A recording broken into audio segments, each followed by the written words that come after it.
Hey, listeners of the Spiro Hangouts podcast, it is Daniel Mann here. I just want to invite you along to the Start Point Spearfishing Store on the 13th of August. We are having a fundraising day for Team GB going to Spain for the World Championships. So we'll be doing raffles. We're going to be doing some lucky door prizes. There'll be all sorts of things going on, including live demonstrations on things like tying your bands, how to rig up your spear gun, and we're going to be doing a live Q&A with some special guests along with the Spiro Hangout. So a day not to be missed. And there's even a rumour that Chef Barclay will be doing a paella on the day. So come on down from around midday and we will see you there. It's going to be a day not to be missed. 1, 2, 3, 4. Welcome to the Spiro Hangout, where we talk all things spearfishing, freediving and foraging. We're three guys from Devon in the UK who are excited to share some of the learnings from our spearfishing journey with you over the coming episodes. We bring in some special guests along the way to help spread some in-depth Spiro knowledge from some of the most experienced people in the scene. Hey guys. Yo. How you doing? Yeah, sick, but I'm all good. Yeah, you sound rough. Apologies to all of the listeners in advance. Richard has his microphone in the toilet as well as his head. Does it still sound really bad? you sound like you're in the train going through a tunnel. But that's not good. You'll be all right. We need to feel sorry for you, Rich. You feel like shit. It's only like episode 33 and we haven't sorted our shit out. So yeah, it's all good. Fuck off. I sorted my shit out like within 2 episodes. And now all I get is comments, your voice is so seductive and your microphone is so really good. I'm like, yay. Sorry. Yeah, your smoke mic at my is pretty ass. good, to be fair. When aren't you? Yeah, I've been really sick. I don't know about you lads. I don't think any of you been out either, have you? I have actually, mate. Yeah, I went out Friday. Me and our mate Lawrence went for a sneaky little dive. East Devon. What was it? Squares only? Squares only. Yeah. Sorry, guys. Didn't even get a message. Literally, like nothing. Not even a hint. To be fair, I did feel a little bit guilty, but I wanted more fish, so sorry. Yeah, but you could have still taken Richard because he doesn't fuck all. Richard's been ill about 3 weeks, hasn't he? So yeah. Well, what did you catch? I had a nice bass place and a lobby. What did Lawrence get? Pretty good. Lawrence, as always, Lawrence comes out with the most fish, right? Yeah, that's how things work. Bloody Lawrence doesn't go out for like weeks and weeks and weeks, and then goes out and just fucking takes everything. You'd worry if he didn't catch a lot, wouldn't you? Yeah. He came out with 3 place, bass, pollock, and something else as well. I can't remember, but yeah, nice. He did very well as well. It was lovely actually. We weren't expecting good viz, and just seemed to catch the window perfectly. And this I'll tell you guys where it was later, but it wasn't very good for quite a long time. We were catching some place, and we saw quite a few place on the way over to the spot, but like there was no current or anything. And then I don't know what happened, but all of a sudden the current started. It wasn't like on the turn of the tide. It was slightly like mid tide kind of thing, and the bass just were everywhere. Like Ethan talks about this a little bit later, but like the bass were like circling us. We were like, wow, this is amazing. And it was probably like one of my favorite like shots on a bass. Can you have a favorite shot on a bass? I don't know, but like just because I felt like I'd nailed the technique, dive down, waited, watched all the fish go past me, like singled out the biggest fish in the show. It wasn't really big or anything like that controversial, but it was like I don't know, 55 60 centimeters, something like that. And like watched it come towards me, and it was almost right at the end of my gun, like probably I don't know 3 inches. Let it turn, shot it, didn't stone it, I don't know how, and brought it in. But yeah, I was pretty happy with that. And nice. Yeah, it was good. I felt like quite like I felt like I've been getting better at that kind of what is aspeto, isn't it? We call it. Yeah. How's your breath? Yeah, still like 3 minutes. No, I tell you what though, I went out in the 7 mil and I regretted it because yeah, really hot at first. Yeah. I had to keep flushing, and the pressure on my chest. I don't know if it's I've got like the suit's too small, but I get a lot of pressure on my neck and my chest, and it's just like it wrecks your breath hold. I don't think I did a dive over a minute that day. I've always had a 7 mil, and the thing that I keep hearing from you guys whenever you go down like to a 5 or a 3 mil is how free you feel, Yeah. and I don't know anything different, so I'm kind of like a little bit adverse to going into a 5 because I don't want to suddenly then think shit, like you said, Yeah. that 7 mil is crushing me, and actually like I always my neck is always destroyed after a Yeah. few hours of diving because it's just the Wait way till that you it's lose the bottoms, Ben. Then you'll feel really freed. What, completely in shorts like you did? Yeah, Yeah, I no, love it. I'm not that brave, mate. Although I did go out in a 3 mil the other day. I don't think we've talked about this because we haven't been on here for ages. But I went out with the wife to like a tour-based spot to pick up some scallops. She went didn't out get on invited again. Sorry, I was with the wife. We went out on the. She'd She went out normally the invite me. paddleboard and yeah, I just had a few scotch in a 3 mil wetsuit in it was like 15 degrees. I was really cold by the end of the hour or 45 minutes or whatever it was, but it was really freeing. Like, and the breath hold, Yeah. even though I was cold, was really good. So it Oh, does make a nice. huge difference. Yeah, it's just that Nice. balance, isn't it, of cold versus restriction. There we go. Mm. Yeah, Nice. nice. So Cool. weather. Ugh, Yeah, it's been a bit crap, hasn't it? yeah. Just a bit. Cancelled our family day. We were going to do a family day, weren't we? Get everybody together. Yeah. East Devon Spearos, but that didn't happen. Yeah, yeah. Well, all I can say is at least I got sick at the right time, I suppose. But Yeah, very true. I'm just I think- mega hoping that August is going to be like this month in a movie where the sun comes out and it doesn't go away and the vid stays and there's no wind and coming into a cinema near you. Fucking never, because it's not going to happen, but hopefully it does. Yeah, But, it's a real shame. They cancelled the LIC pairs comp. Yep. That was rubbish, wasn't it? Second year in a row.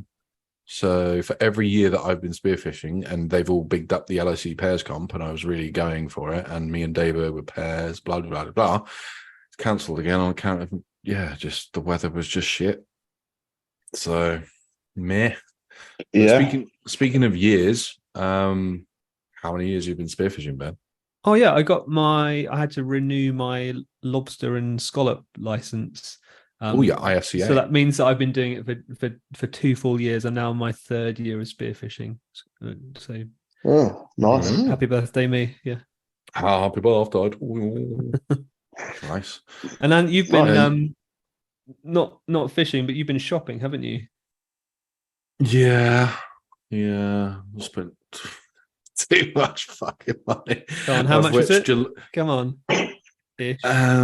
It's 4 digits. Or does Rachel not know? 4 digits. Oh well, shit. Thinking of Rachel. So it's 4 digits, but I'm not going to tell you the decimal places. I may have just changed the 0 placement in Excel, dear. but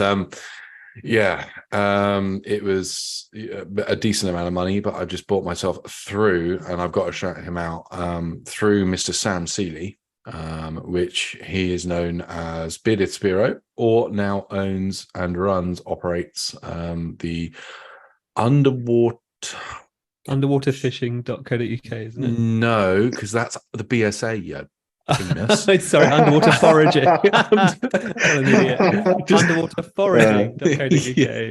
Yeah, we're always well prepared after we've been away for 3 weeks. Underwaterforaging.co.uk. It's run and owned by Mr. Sam Seeley, Bearded Spiro, absolutely diamond bloke.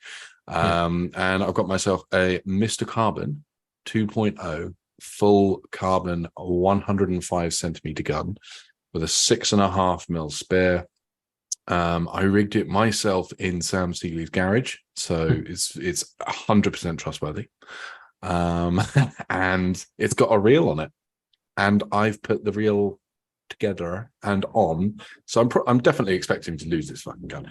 But first time with a real gun, first time with a carbon gun. But holy shit, it's beautiful. Welcome to the full carbon club. Yeah, it was as Rachel would say, sexy boy, Taj, that kind of put me into this gun. I saw Taj had the Mr. Carbon, and yeah, it was just like, ugh, I need one in my life. So yeah, Lovely I've got bit of one. gear. And Sam's got loads of really nice gear on here. Yep. Like nice and I've got one of wetsuits, Sam's guns, everything. bearded Spiro, the first ever, even though I've excuse me, been spearfishing for the 2 years, I've never ever used a lobster hook or a crab hook. I've always used my gun loaded most of the time, using the flopper. Yeah, as we've spoken about in the past, using the flopper on a loaded gun to pull out a lobster or crab from a hole. Very safe. I've now got a bearded Spiro, bright yellow custom crab lobster hook, which is bloody awesome. So that, and again, this shopping list was very expensive. My first ever drop weight. I've got a tarpon camouflage drop weight thing that I'm going to try out tomorrow when I go out with Davo to check for Viz for the Budley comp that's coming up this weekend. So I'm going to be trying a drop weight and my new gun, of which I'll probably lose both. So yeah, I'm looking forward to tomorrow. Is that the drop weight? Is that one that you clip to your belt?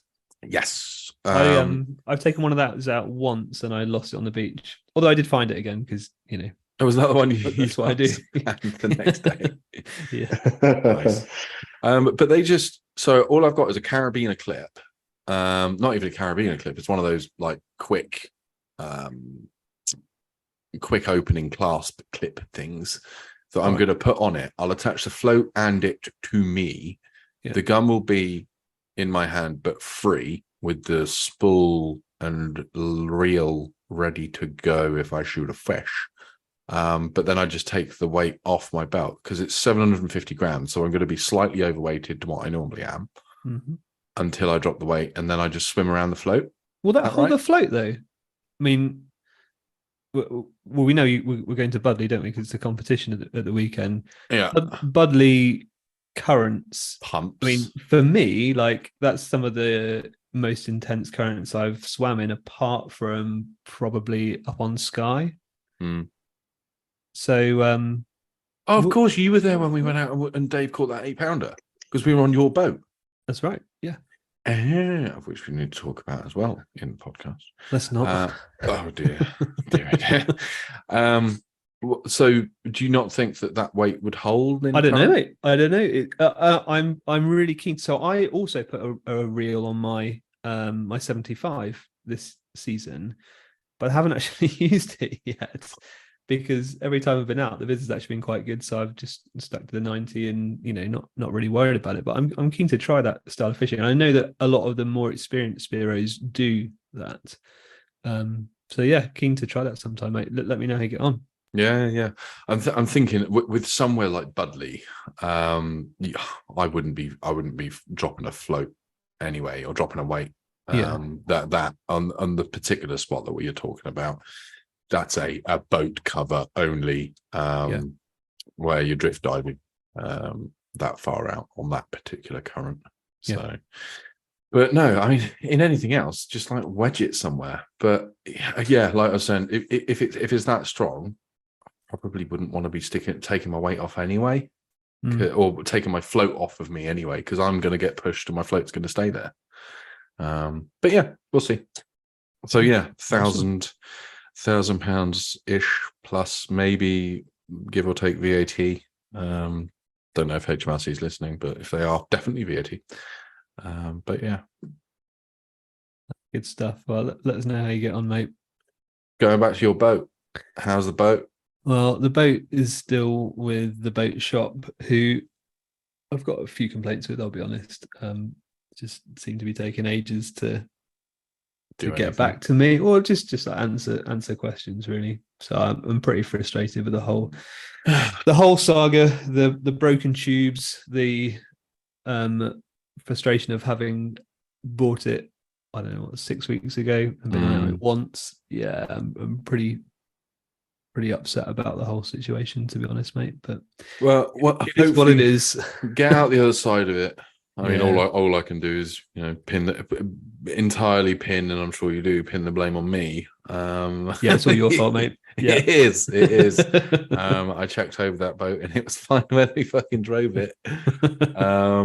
But yeah, so what? They've got a patch from the inside. Yeah, so the boat itself has basically got, the experts have told me that the tubes were underinflated and the boat was run fairly quickly, and what happened is the tubes at the back have vibrated so much that the internal seals have all failed right at the back of the tubes, which means that, all right, you could probably put a patch on the outside of it, but it's not going to stay sealed for long. What you really need to do is cut open a hole, get your hands in, put a patch on the inside, and then apply a patch to the outside as well, because the seals are all messed. I also found out last week that there's also a leak in the front chamber. So 3 of the 5 chambers have leaks, which is it's just ridiculous. And this front chamber is it's like a seam leak, like in behind the, what do you call it, like the bumper strip. Yeah. So that's pretty difficult to fix. Basically pointless. And by the time you've like repaired 3 different chambers and spent all that time there, you might as well just replace the entire tubes, because that's probably what it needs anyway. But those tubes, one looked pretty new anyway. Yeah, they do look pretty good. Yeah, and it hasn't done a lot of miles. So the engines, I think, only done 100 and something hours. So it's not been overused. It's just hasn't been looked after well enough. So hopefully I can pull it out of that. And the other thing is just. Also, I know that these guys are obviously the technicians in their trade, but are they talking this up a little bit to make it a little bit more palatable when the bill comes? I don't know. I did one of that at first, but I don't think so. Like I spoke to the guy at the shop, and he's really good. Like, he knows his stuff. He's been doing this for a long time. I've had 2 separate conversations with 2 entirely separate people, and both of them have been great. Like, their knowledge of the tubes and what the problems are is spot on. He didn't need to look at the tubes to describe the problem. Yeah. So I've got confidence that they know what they're doing. Well, I've got a friend of mine that is a bouncy castle tech, and if because that's basically all it is. I mean, they're bigging it up. It's just it's a long, thin bouncy castle, and I might even start trading in long, thin bouncy castles at some point soon. Mate, and to be fair, I've learned quite a lot from talking to them about like caring for tubes and like making sure things are the right pressure, and thinking about like the time of day and the sunlight and all those kind of things, making sure you've got a like an overfill release valve, whatever they call it, blow off valve.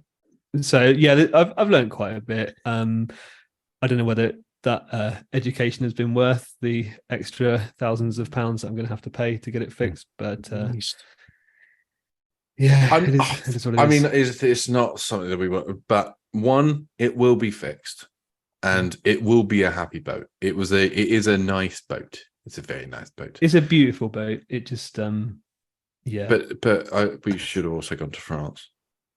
We should have gone to France and bought a new one. Like, in hindsight, I shouldn't have bought the boat. Let's face it. And I can't even launch it without driving 40 minutes from where I am. So I'm having a few regrets. But no. Once we'll get that boat back, and we will be on it like a car bonnet next season.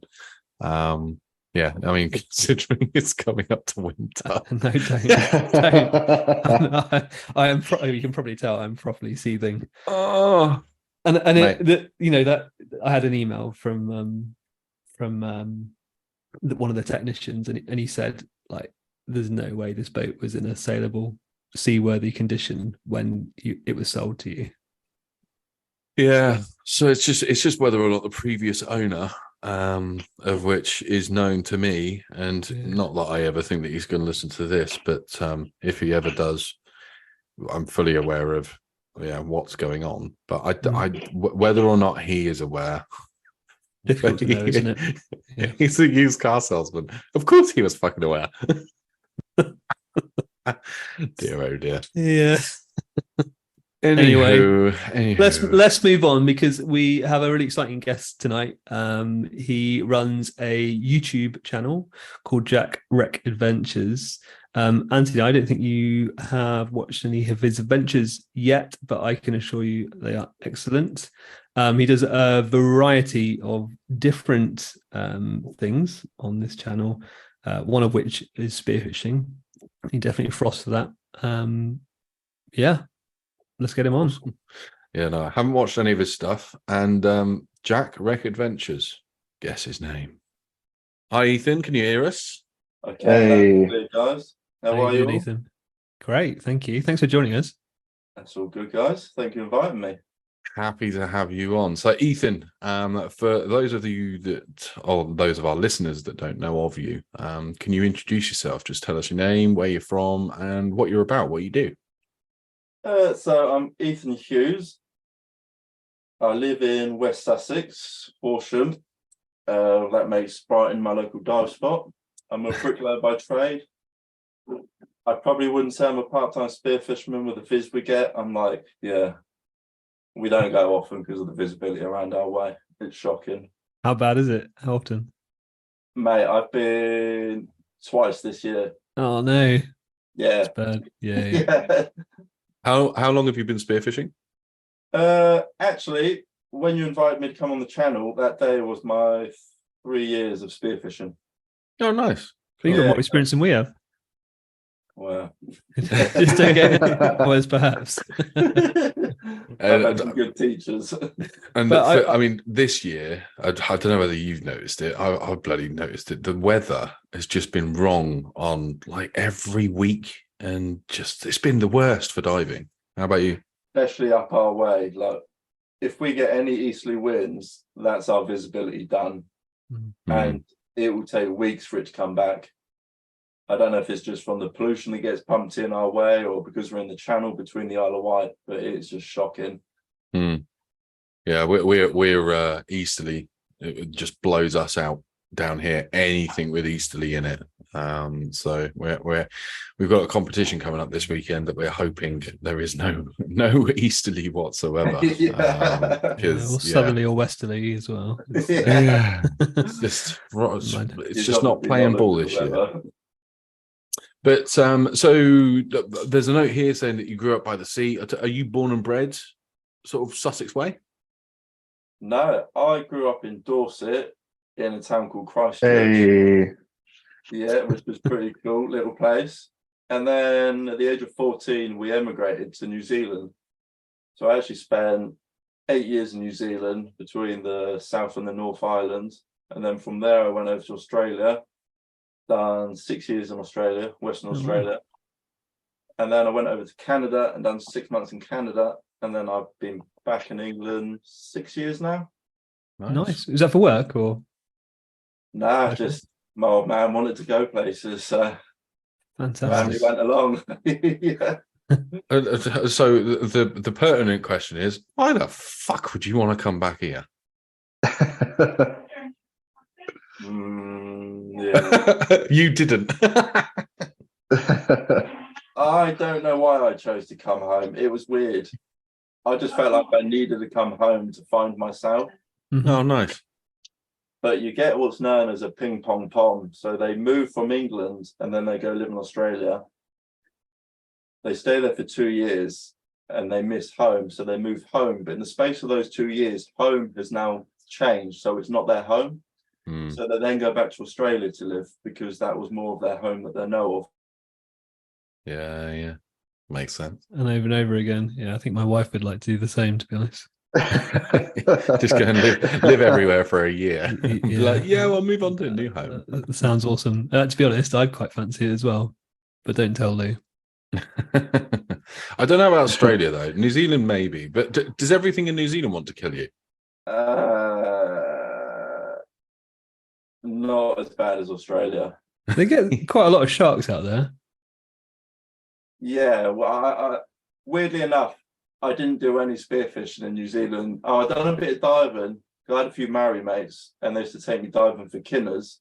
Oh, cool. So it's like this little spiky ball, which you eat the bare minimum meat out of it, and it tastes like shit anyway. I was going to say, do you like it? Because none of No. us are a fan. Literally, I am. like, yeah, No, anchovy. you're not. No, uni is one of like my loves. I love it. So in the kinner, which is a kinner is I'm pretty sure it's just the New Zealand word for it. Yeah. Then you got uni, which is what the Japanese call it. But it's oh God, now I've forgotten the fucking English word. Sea urchin. Little spiky bastard. Yeah, little sea urchin, and the little orange tongues, you crack them open, crack them in half, and the little orange tongues inside are their reproductive organs or their gonads, and you sort of wash the crap off of them, because they are basically a mouth and an arse at the same time, kind of like me. And then just wash them off and eat the tongues. But yeah, I do really like them, but I haven't found any in the UK that are decent to eat.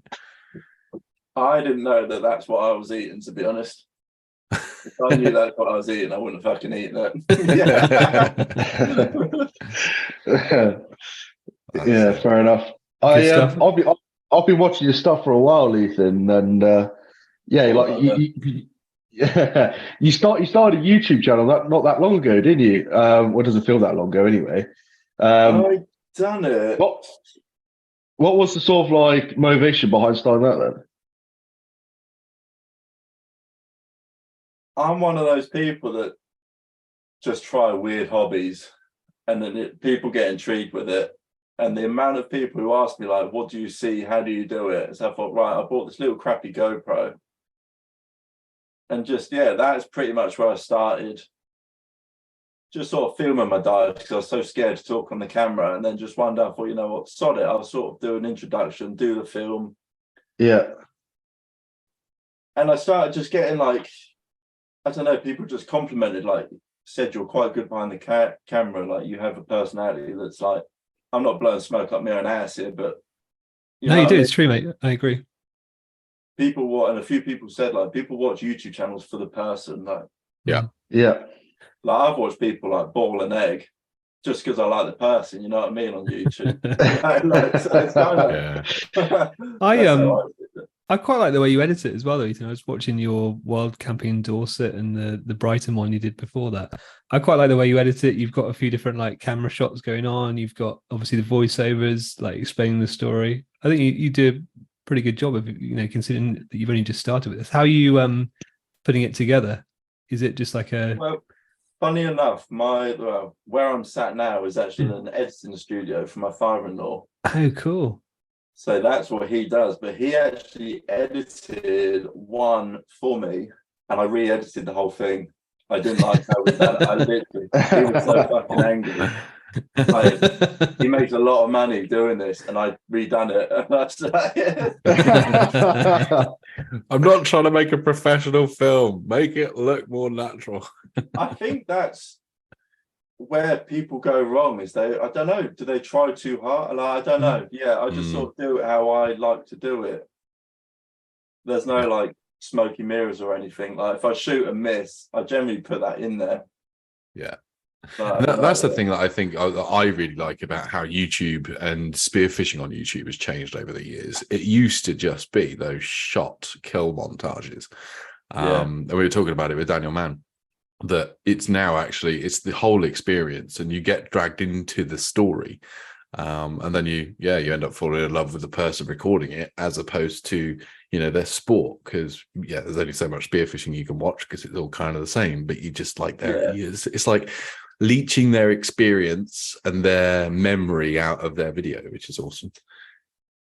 If you can film it and talk it as if you're bringing the people with you on the experience, I find that was one comment I got on my walk that I'd done recently. He said, "Oh, you almost brought us along with you." Like, I don't know, it's hard to explain, really.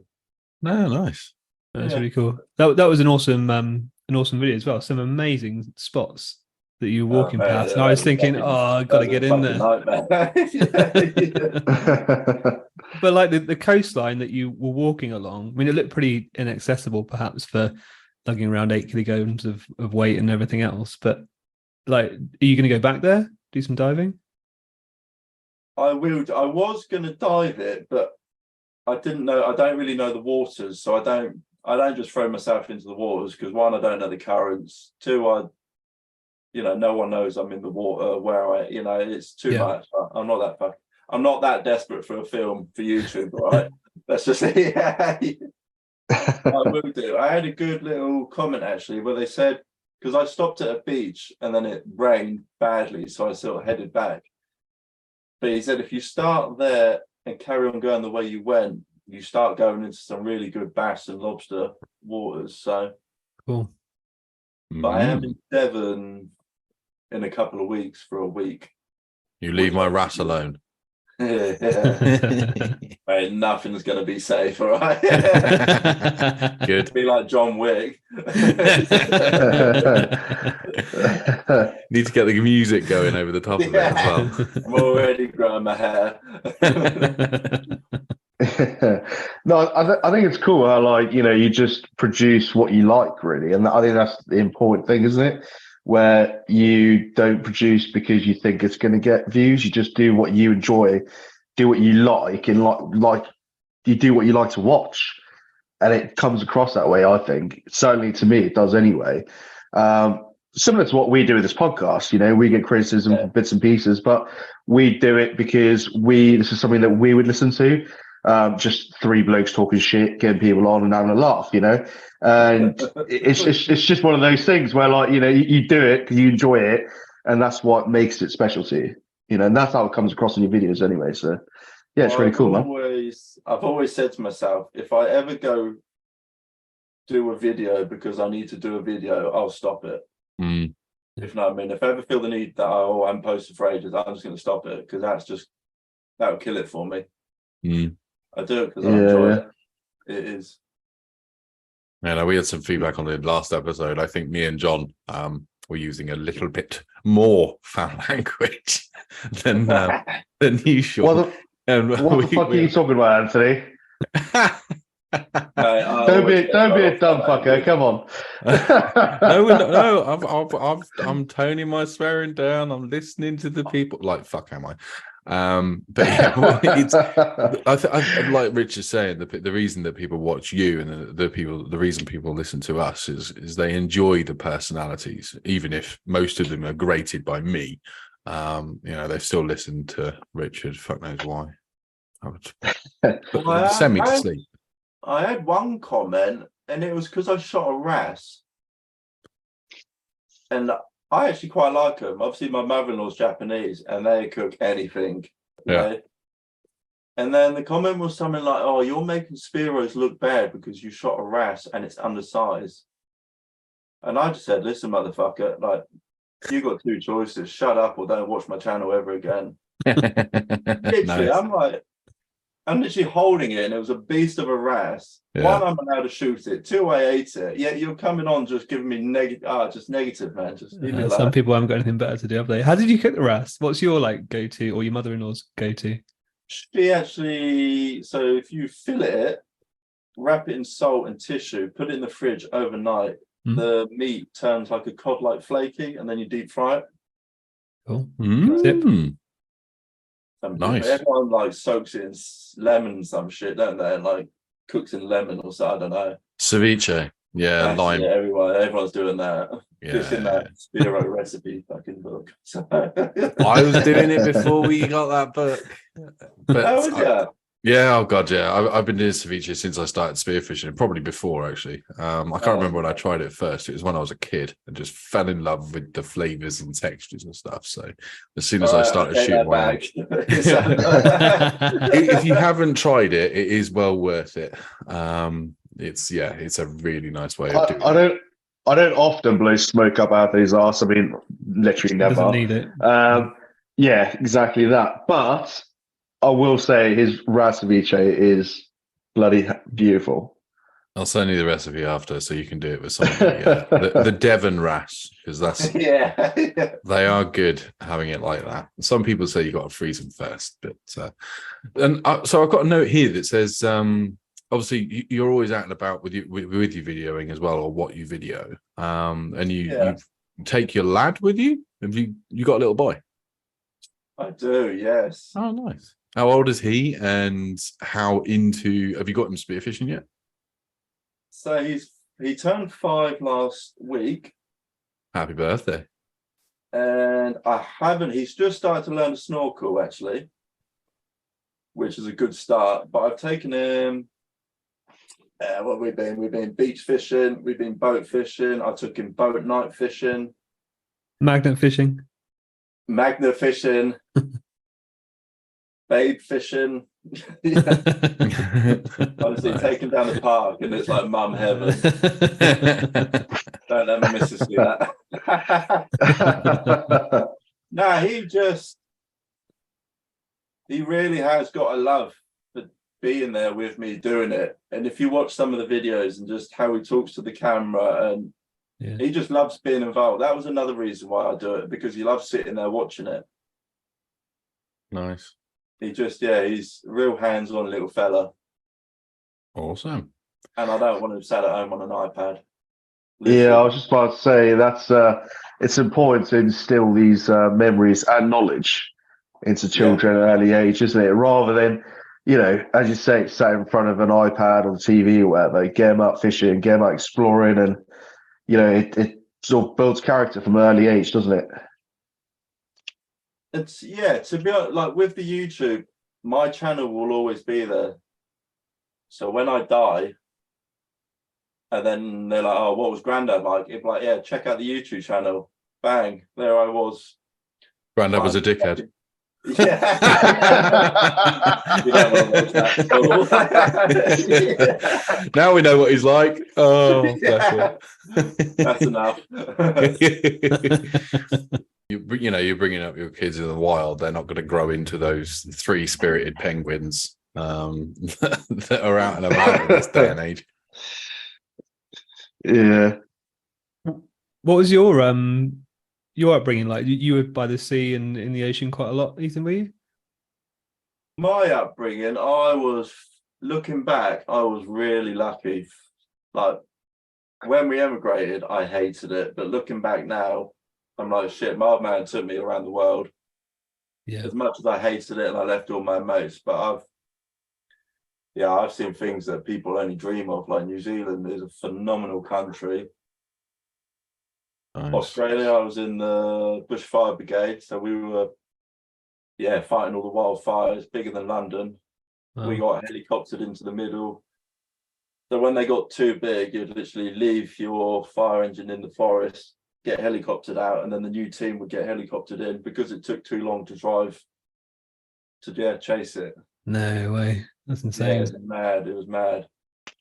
Nice. So my upbringing was good. Yeah, seaside sailing, a lot of fishing, a lot of traveling, which now I thank him for. But I had a good. That's cool. And do you reckon you're because you're talking about line fishing there, obviously. I went out line fishing the other day for the first time in quite a while, and I felt like all that spearfishing experience that I've had over the last few years has really made me into a much better line fisher. Didn't make me catch anything, but at least I felt like I knew where I was, and I could understand where the fish might be, what the ground's like, and stuff like that. Which I think it kind of helps each other, doesn't it? If you're good at, I did a lot of line fishing when I was younger as well, not around the world, but around East Devon, and that really helped me get into spearfishing because I knew all the species. That wasn't an issue. There was I knew where the ground was. Yeah. And now it's kind of this really nice circle helping kind of both sports. Well, you kind of know how the fish sit at different tides and different, Brighton Pier, the place will always be the side the sun is. Right. So in the morning the sun is on the left, on the evening it's on the right. So if you spearfish the morning, head the left side, you'll find the place. Oh, that's really interesting. Because apparently they sunbathe, Yeah. For warming up. Didn't know that. That's a great tip. While we're on that, what's it like spearfishing around Brighton? To be honest, I'm going to tell you it's really shit, so none of you come up here. Now, I really like Brighton Pier. It's got, I call it the shit wreck, but it's got its own barge wreck off one side. The opposite side has a pipeline that runs along it that holds mullet. On the front, it drops off quite deep with like a sand patch. So you'll find a lot of big place there. And then in the middle, it is just well, you would have seen what it's like in the middle on the videos. It is just literally it's just a metal jungle. All different, yeah, because obviously they repair it, cut the metal and just let it drop into the ocean. And after all these years, it's literally built up underneath, and it's just an amazing place to dive. Can be dangerous. A few times I've got caught on a bit of metal. But yeah, I heard that in your video. You got your weight belt caught. Is that right? Yeah, I did. Obviously, it was a week after I'd done the spearfishing course with the Frenchman, and he had taught me just swim down, obviously lay down, be still, and wait. So that's what I done. Went down, laid down, be still. But I can't lay still. I got to move. Like, I don't know. I just have to move. He hated it. He did not like teaching me. He was like, "Can you just fucking this little French voice? Just keep still." I'd actually crawled forward, and this was back when I didn't really know how to do my weight belt. I had to be tight. So I had a little bit of sag to it, and I actually crawled, and a bit of metal tucked under my belt against my belly. So obviously at the end of my breath hold, I went to go up, but I couldn't. But luckily, I'd done the Frenchman's course, and one of his things he did ask me was, "Have you ever taken your weight belt off?" And I said, "Well, no, obviously not. Why would I do that?" And he said, "I will do that." So I took my weight belt off, let it drop, swam down, collected it. And because he taught me that a week before that happened, I knew straight away, just take my belt off, get to the surface. If I lose the belt, fuck it, you know? Great. So, yeah. Must have been a scary moment though, like being like pinned to the floor almost. Oh, it was an arse-wrenching moment, yeah. But it was just lucky that it's gone through such a small detail, but such a helpful detail, I guess. Like, nice. Yeah, so important. That's what I always say to people if ever they're sort of new and they go out with me. I mean, I'm still really new to the spearfishing scene. Fuck knows how I'm the chairman for the BSA. Of which lots of people keep saying, but the none of your gear is worth your life. Like if your gun's caught, like I've just bought, and which we'll probably talk about in the intro or the outro, I can't remember which. But I just bought a really nice new Mr. Carbon 2.0 105 centimeter gun. Stunning piece of kit. Full carbon, like just beautiful. It makes, I mean, it's going to have damn near tripled my shot range versus my 75. But like, even though it was many pounds, it doesn't matter. Like, just fucking drop it. Like my life is worth more than that gun or like your weight belt. And if you can duck dive properly, actually, you easily go and get the weight belt. I don't know how you found it when Max was training you, but when you went back down to go and get your belt, like it was just like a thing you did. It wasn't a task, right? Yeah. Or was your duck dive shit? I think because I wear a 7mm wetsuit because I feel the cold. So do I. Yeah. Yeah, I got to a certain point where he was I looked at him, he was laughing because it was the last meter where I struggled, but I did do it. But yeah, for the sake of a 30 quid weight and a little belt and a bollocks to it. Yeah. It's improving your duck dive. I've got 7mm top and bottom as well, and you are super buoyant. Like when I go out on the boat, you never need to wear a life jacket. Well, you're like driving along in a boat, but once you get past that first sort of 5 meters in your wetsuit, it does become a little bit easier. 100%, yeah. I see quite a lot of different species being caught off Brighton. You get quite a lot of bream off there as well, don't you? We get a lot of bream. They will generally sit back though. Obviously, you know when you lay down the bottom and you grunt and they come in. Yeah. They just need to know to sit back further than you can shoot. I've not. Oh, actually, I've shot one.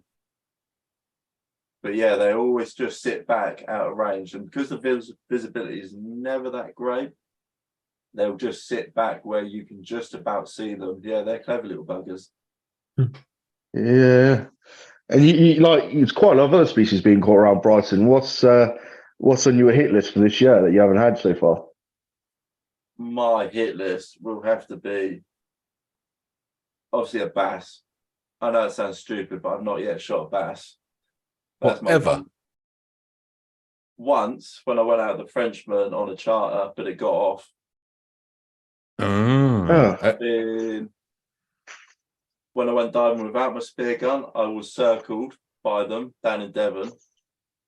And then the third time, I was under Brighton Pier, led down, and it literally swam over my gun in front of me. So I couldn't. Yeah, honestly. They do have a way of taking the piss like that sometimes. Yeah, so that would be. And what's it? Is it the gilt? Is it a gilt head? Is it gilt? Guilt as Get brain. a bream, yeah. Is it George? He caught one today. He done He a did, major yeah. write-up, actually. And it was a big one he caught. It had a head looked on it, good. yeah. That would probably be my second as well, but Yeah, nice one. Nice.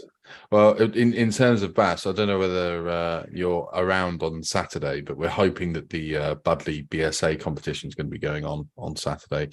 That's a very, very good place for bass, especially if the viz is decent. It can be a hard swim. The tide can fucking rip past there. If you get into a certain point or a certain distance out, you'll get taken by the tide. And luckily, it only just takes you down about 400-500 meters down the beach, and then it slows right down. You can swim back in. But the bass there are, Davo had a 9 pound, well, 8.5, 9 pounder out of there only a couple of weeks ago on his first dive as I put him in. And then the son of a bitch says, "No, I told you to put me there. It's my find. I found the fish." And I'm like, "Fuck off, Dave. You were going to get on like a bloody boy before. I put you in after." Blah, blah, blah, blah, blah. And yeah, then if you've got time on Saturday. up. No, and then I gave him a reach around. But no, he's my sugar daddy. I've got to earn my keep. You're cute. Okay. But so with the weather being as absolutely trash as it has been this year, I don't know whether you boys have noticed it, but I've only been diving, 2 years ish, something like that, coming up to 2 years. And last year I'd been in at least 70, 80 times by now, and I've probably been in a handful. How do you keep the froth going with like the weather being so bad? How do you keep into making the videos? It's getting tough, but like I said, I'm not just going out to make a video. Like, you know what I mean? Like, if the weather's shit, I'm not going to go find something to film. I'll just accept like this week's not going to have a video out. But I've kind of gone into, I actually got sponsored by so I don't know if you know what a swag is, an Australian swag. Yeah. So a company got hold of me, Burke and Wheels UK, and they said, like, "We like what you do. We know your background of being in Australia. Would you be interested in just trying out our swag?" That was our reason to that video on the Jurassic Coast. But obviously it pissed it down, but now I'm going home. So I would like to do a bit more of the hiking, camping, and just rod and line fishing if the weather's crap. Yeah, or it's just doing stuff with my son, really. Take him out fishing, rod and line fishing. You can generally find places out the wind. Spearfishing wise, it's fucking painful, mate. Especially when you see all you Devon and Cornwall people diving away, and I'm like licking our water, and it's like shit soup. But what I do find quite interesting or intriguing is being parts of different WhatsApp chats, like when the viz is bad or when the weather is bad, and you'll be sat there in the WhatsApp chat and someone will post out saying, "Oh no, the weather's really shit, the viz is really shit," and then you're like, "Oh, is it? I won't even bother." And then you go on Facebook and it's like, oh yeah, I've just caught my £15 bass for the 6th day in a row, like 3 miles down the road. And I'm like, fuck sake, just go and get in.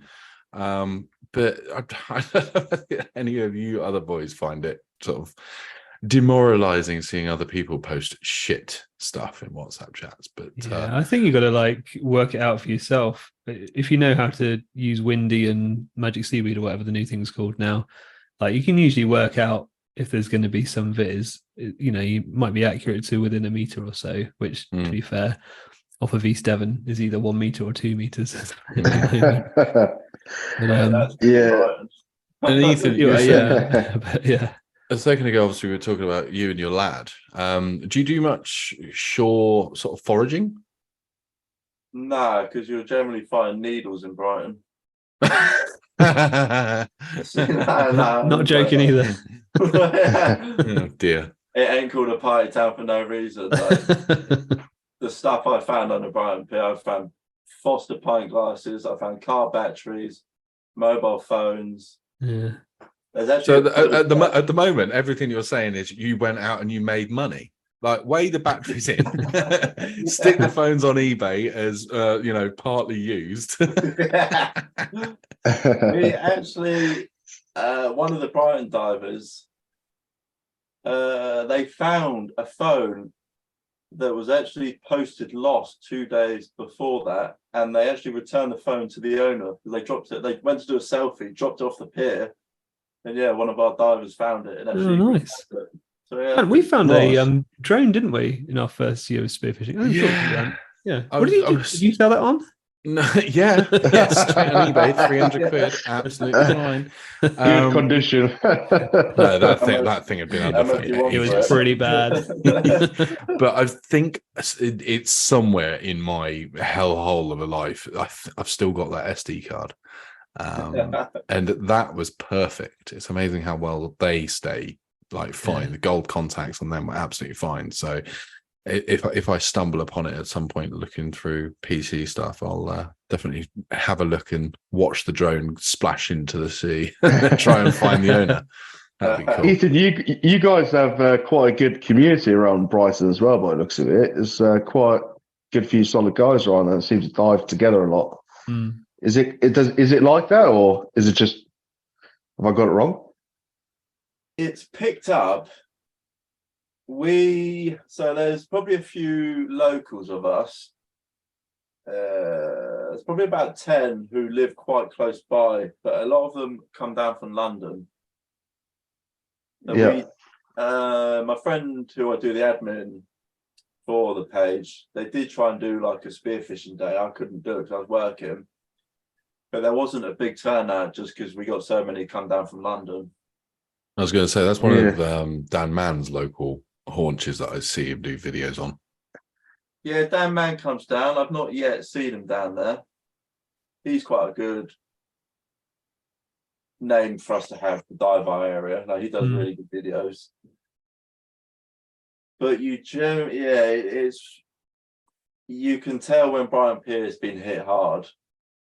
And I have noticed that, like, I've been lied to before. Going back to what you said about the visibility and the WhatsApp groups, I've been told that the viz is shit. And I've actually gone down myself thinking, I'm just going to go. And it was actually really, really good viz. So there's tactics going on. Yeah. Yeah, I think it's either that or it's also it's demoralized people that are like, oh no, can't be bothered. It doesn't look perfect. What is it they call it? Fair weather divers. That was what Aaron called me when we went up to Scotland. And he was like, get your suit on. I'm like, well, there's only a fucking tap here. What do you expect? Where's the warm water and conditioner? I can't get my suit. It's like, put the fucking suit in the sea and get in it. And I'm like, oh, all right, I'm sorry. But yeah, fair weather divers. But you don't mind coming home empty-handed anyway, do you, Ethan? You were saying on one of your videos, like it's not all about the catching fish anyway. Many times I've gone home nothing. I don't, especially with like place, there's not much meat on them. And if you just come home with one, that generally makes my little boy 2 fish fingers, and it's more hassle than it's worth, to be honest. Like, But no, good. Well, that's the beauty of Brighton Pier because it's so different. There's so like you got the shipwreck where you can look at. You got the pipeline to follow. If you ever get a chance to dive Brighton Pier, do it because when you go underneath, it gets dark, it gets eerie. The metal columns that are left, right, here, there. You know, there's a lot of shadows and shit. Like, if you think you're going to get attacked by a shark, it would be in that little area. You know what I mean? Well, you can't escape. Yeah. Yeah, Right. it's really eerie. It probably took me 5 dives, like 5 times to go spearfishing before I went in the dark bit. It was just, yeah, it's not good. Yeah. I was I the think you same. touched on something there, though, where you're saying about like, it's not worth it. So I'm saying coming home empty-handed. I mean, I think a lot of newbies get really frustrated within their first like few months of diving, where they're not catching and they're coming home empty-handed, and they just get that frustration. Like I've seen it loads and loads of times. And then as soon as that first fish gets hit, the enthusiasm comes back, and then it's like back onto it. And it does get frustrating in the beginning. I think it's the point to make for newbies that it's just to keep with it. And even though you're coming back empty-handed, like you say, it's all about the experience. It's not about catching fish. The fish is a bonus, right? So it's definitely one to point out to newbies who are listening to this podcast. Yeah, 100%. When I done my, it was a day spearfishing course with a Frenchman, and he had actually put us on a really good spot. We were led in the kelp, and he comes down behind you just to keep an eye on you, so you dive in pairs, but you've got the gun. And so we're led there, and all of a sudden, all this bass just come out of the kelp, like, I mean, decent sized bass, and they just started circling us. And I just stood there watching. No, I led there watching. Turned around, looked at him, like he smiled, I smiled. It was like an amazing thing. And then my breath went. We went up, and he said, like, what was the matter? I said, what do you mean? He said, oh, they're all sizable. And I was like, mate, if I took the shot, it would have ruined that for me because I've never seen that. I've never seen bass circling. It was. Yeah, so true. And his words were, yeah, shooting fish. Spearfishing isn't about just shooting fish, which I have, big respect for that, man. Yeah, that's why I say to a lot of people about the whole freediving part of spearfishing, because that is the base of spearfishing. And sometimes you do catch yourself there, and the fish are really good at it in getting in that shoal, and then you look at it and going, actually, this is just really fucking pretty. Like, yeah, I want to murder you all, but I'm only allowed 2 a day, so I'd rather watch Uh, I'm not a big fan of freezing them either. Like, I hate the saying, go spearfishing to fill my freezer. Fuck, it does my head in. Literally, why? Like, that fish could be still out swimming, breeding, making more, and it's sat in your fucking freezer. Like, get a grip. Yeah. So I fill my freezer only because, I mean, thank God I filled my freezer last year, because the amount of fish that I do eat, I would have been pretty fucking strapped so far this year, or I would have maybe pushed me to go spearfishing more and not look at my WhatsApp. So Yeah. catch 22. Get rid of the freezer and go and get as fresh as you can. I've got like 3 really big bass left that are in the freezer. Oh, the vacuum bag from Frozen, absolutely as shot, gutted but as shot. So I'm looking forward to doing a salt bake on them next week. Hopefully, fingers crossed. Do you not find it takes the fun out of spearfishing though? Like, you go and hunt for your dinner just to take it home and freeze it. The thing that I always find is that when I go spearfishing, I'm going tomorrow with Davo to go and scout for Viz. He can't spear because it's within 5 days of the competition, so I'm going to be the only one spearing. I want to go out and be out on the boat at whenever Davo manages to get down his Stanner stairlift. Then you get in the boat, and like say we get in at 9:30, I'll be there until sunset. Yeah. I would absolutely be happy to be out until 10 p.m. I'll do 12 hours absolutely straight. But then I get home and I'm like, I just fuck filleting and doing all of that and cooking it now. Like, I'm not hungry. I haven't eaten all day, or I've had like a handful of Ben's testicles or nuts. And like I just can't be asked. So even the vac bagging is a chore, and it's like, oh, like I can't wait to eat these, but I've had a day of hunting. I want to go to bed. So that's for me why I freeze them, so that I can enjoy them later. And I do lobsters that I take. I've taken a few lobsters over the past couple of months, and as soon as I get home, I'll cook them all up. Same with brown crab. Cook them all up, let them cool down, bag them up, and stick them in the freezer. Which meant, luckily for me, I was able to take 4 lobsters round to my mother's house on her birthday, and so it was like, yeah, that's cool. I quite like the idea of having a stock for the winter months, because I think I got to December and I'd run out of fish by that point, and it's much harder, not impossible, much harder to catch the fish in like January, February kind of time. Yeah. So like I think over the summer, I 100% agree. Like, just get it as long as the weather's good. It's doable, but definitely over the winter, I like the idea of having fish that I've caught rather than I've gone to the supermarket to buy, because true. that they've had I want to say a better life, because that makes me sound really like a dick, but you know what I mean. Like they haven't grown up in a farm, like they've contributed to like the ecosystems and all that kind of stuff. Like I'm waiting for the S word. Go on, say it. I'm going to say it. It's sustainable. I'm surprised. Oh, I love that. I like to know. I like that I know where that food has come from. I know. I don't know what life has been, but I know that it's exactly what beach I caught it on. I know that it's not been brought up in some fish farm. I know that it is that species of fish. You never know, right? So, let's be honest. I don't even think have a proper understanding as humans of how fish think or live. In my mind, a fish is born and then spends its entire life shitting a brick because it's being hunted by fucking everything all the time. Yeah. Hence, they're so skittish. So actually, they're probably happy to be put out of their misery. Yeah. It's like, I know I would be. But I love his justifications. I know, making up all of these new excuses for why the BSA. No, nothing to do with BSA. I think for me as well, it's very much like Ben was saying though. Like, I won't freeze anything in the summer. Like, I'm with Ethan on that one, right? Let it be out in the sea, like reproducing, doing whatever. But like, come the end of summer, I've got nothing against going out, doing a big session, catching quite a few fish and putting them in the freezer for winter. And that comes down to what Ben was saying, where you can then eat what you catch over the winter. But yeah, in the summer, I won't freeze fish. Yeah.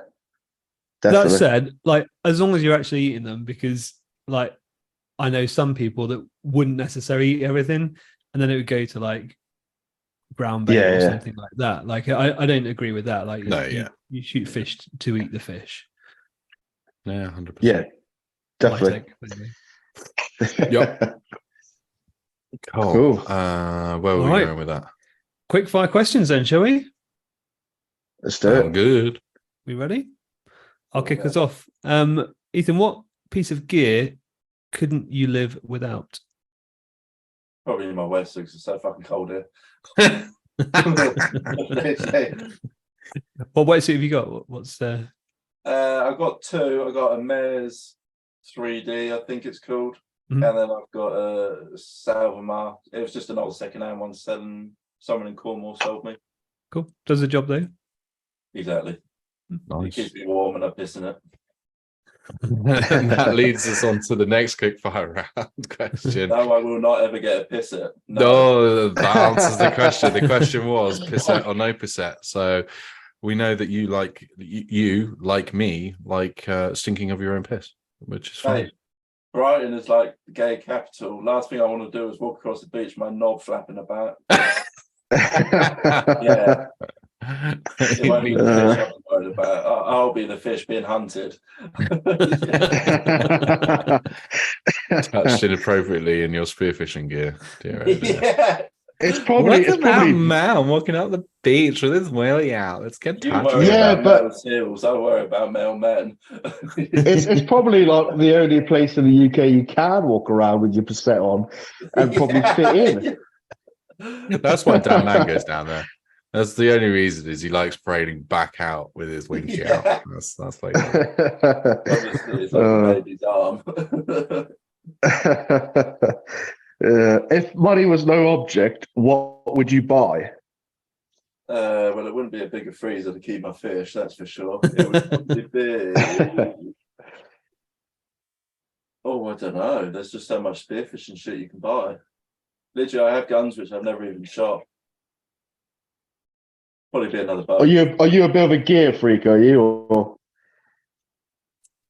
Yeah. Yeah, I am. Yeah. Gotta get the latest and best gun.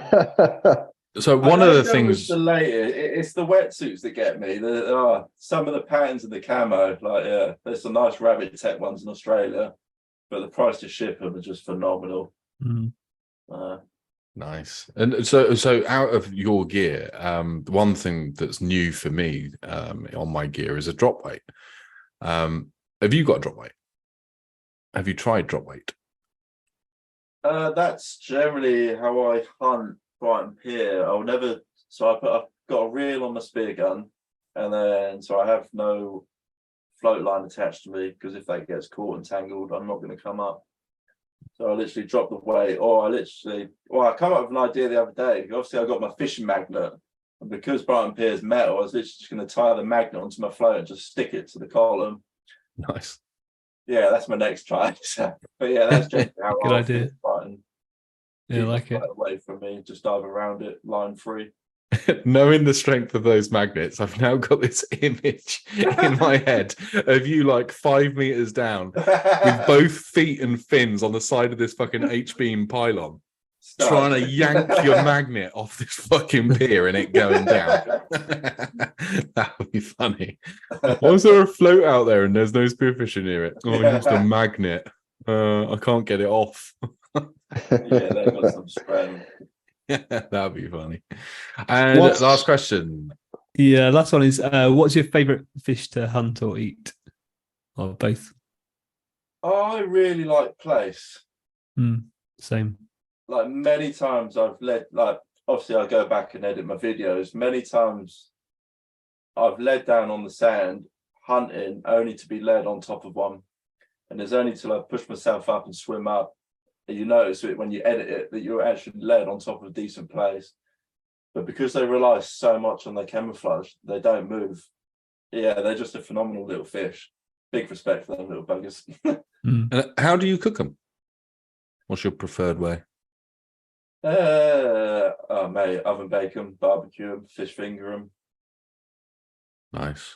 Yeah, there's many ways that we've done them.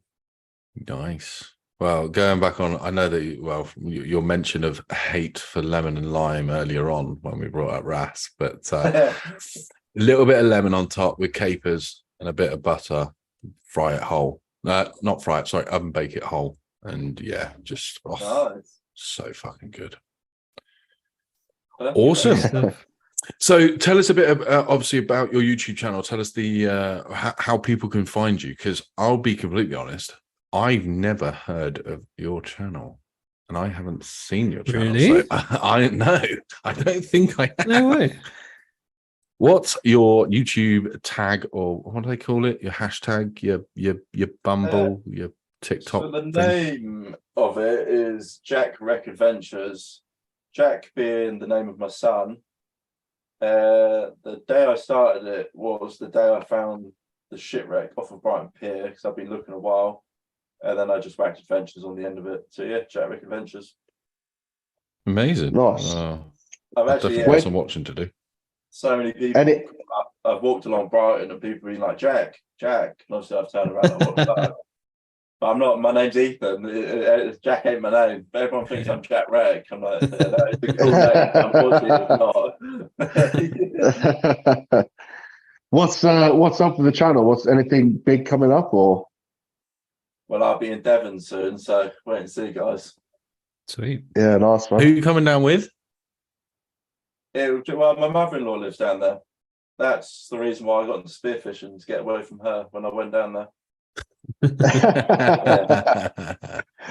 We'd actually gone to a beach and I saw a fella come out with a wetsuit and a gun. I thought, oh, what the fuck's he doing?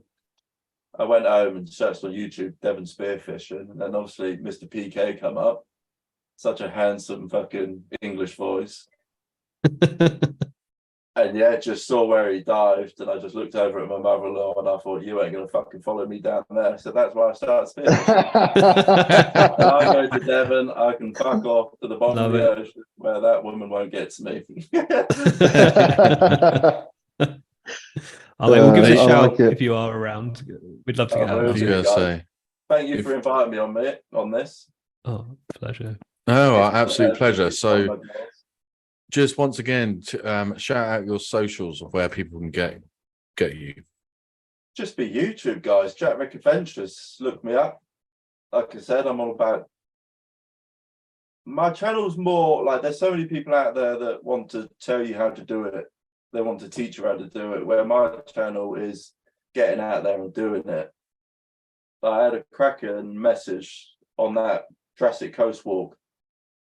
The video was a fail because it pissed it down. I never took a raincoat. All my gear was wet. You know, it was a shit video. It wasn't a shit video, but it didn't go to plan. But I'd actually got a message from some fella, and he said, oh, when I was young, I used to walk the coast there with my father, like some of the spots you went. It's where we used to go. And then he said he actually died 2 years ago, and I haven't walked since. And then I said, oh, do you not feel like it's about time you dusted your boots off for him, and went for a walk? And he said, you know what, this video has inspired me to get back out, you know, and that for me is worth £1 million. The fact that I inspired someone to get out and do it, and that's what my channel's about. Nice. Yeah, that's awesome, man. Yeah, Fishlocker was saying something very similar. When we had him on last episode, he was, you know, I think you guys that create YouTube videos do give a lot of hope and inspiration and froth to other people, as we were talking about earlier on, that whole living through someone else.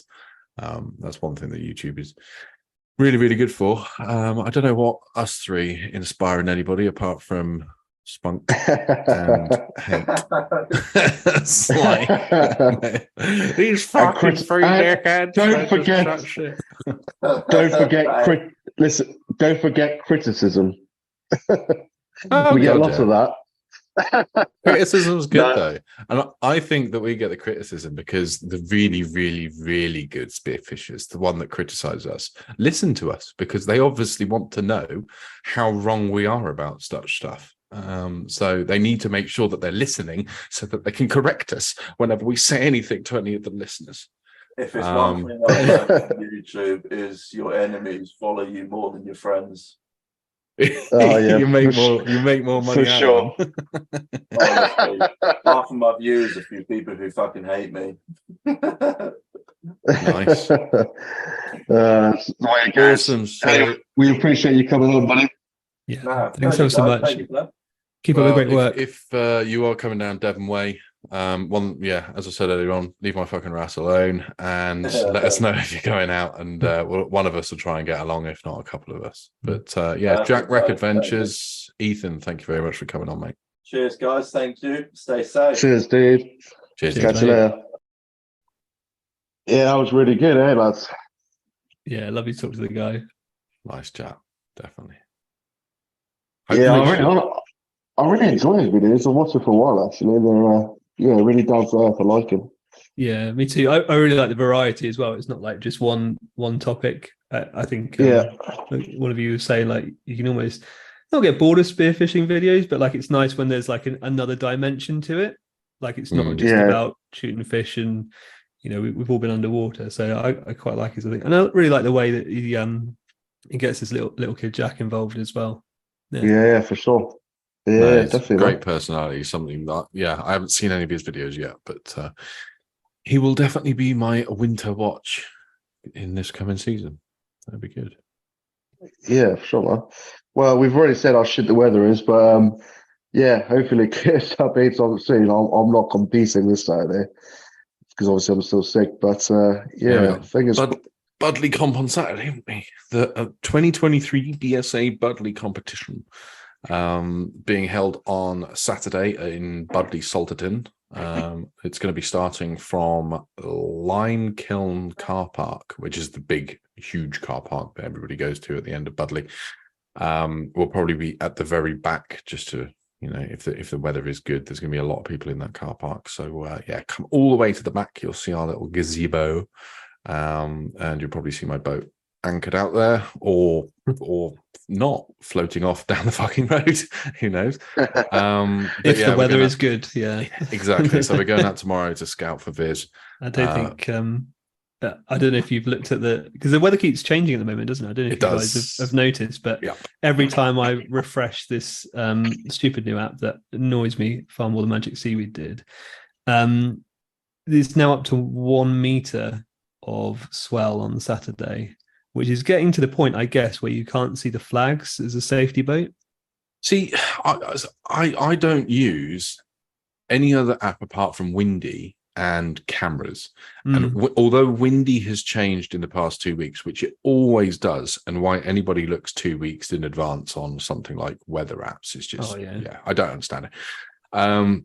But it's now showing that the really bad wind we were meant to be having Thursday is dying down and also shortening its period. So basically there's a really strong southwesterly coming in and for about 6 hours, but then the rest of the week is like fine, just like 12, 13 knot southwesterly winds. So I think it's going to be fine, even after we had a huge blowout. Dan Mann was in and reported, being able to see 5 meters to the bottom when he went out scouting a few days back. So yeah, I think it's going to be on.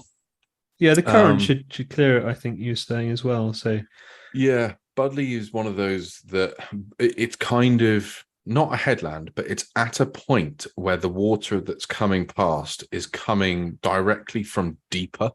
So like looking at Sidmouth from my point of view as a Viz indicator is completely irrelevant. Like Sidmouth, the shit that is in Sidmouth sits there for a lot longer than it will at Budley because the water shoots past Budley.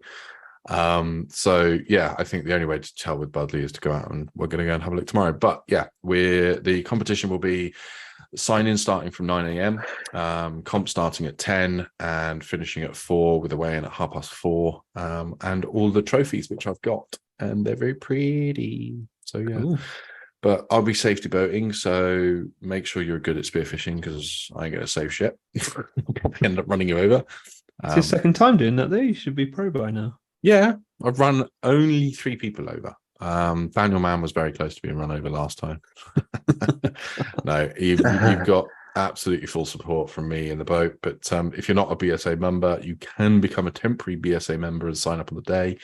Temporary BSA membership is 10 quid for the day, and the competition is £20, of which we supply food, of which is a pasty and a sausage roll with a bottle of water. So, and I think David's got some squashes and orange juices because we've been sponsored by loads of different people. But oh, cool. Be good to actually get out and get back into some sea life because it feels like fucking ages since I've been here. Wouldn't it just?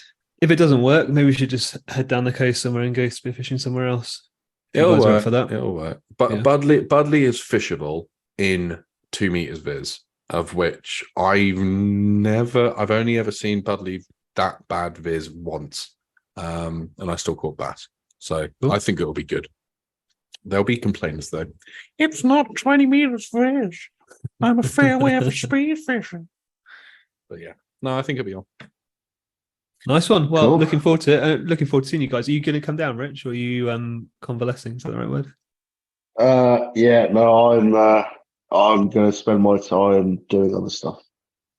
What that means is that he's unwell. He knows he's not going spearfishing, and so Haley has grabbed him by the bollocks and is taking him on a Haley day. We love Haley days. It's pretty accurate, to be fair. Which is one of the reasons you regret being ill the most. But never mind. Well, yeah, there you go. Anyway, what can you do? Good But stuff. We'll let you know how it goes, Rich. You have a good day with Also- Haley. I also don't want to make myself jealous that I can't get in, so I'll just I'll sign. I'll mind it. Well, next year, Rich, you and me will both be competing all year, and we'll make sure that you and me are in our little team. Maybe I'll actually come in the team with you and Ben as well. I don't know.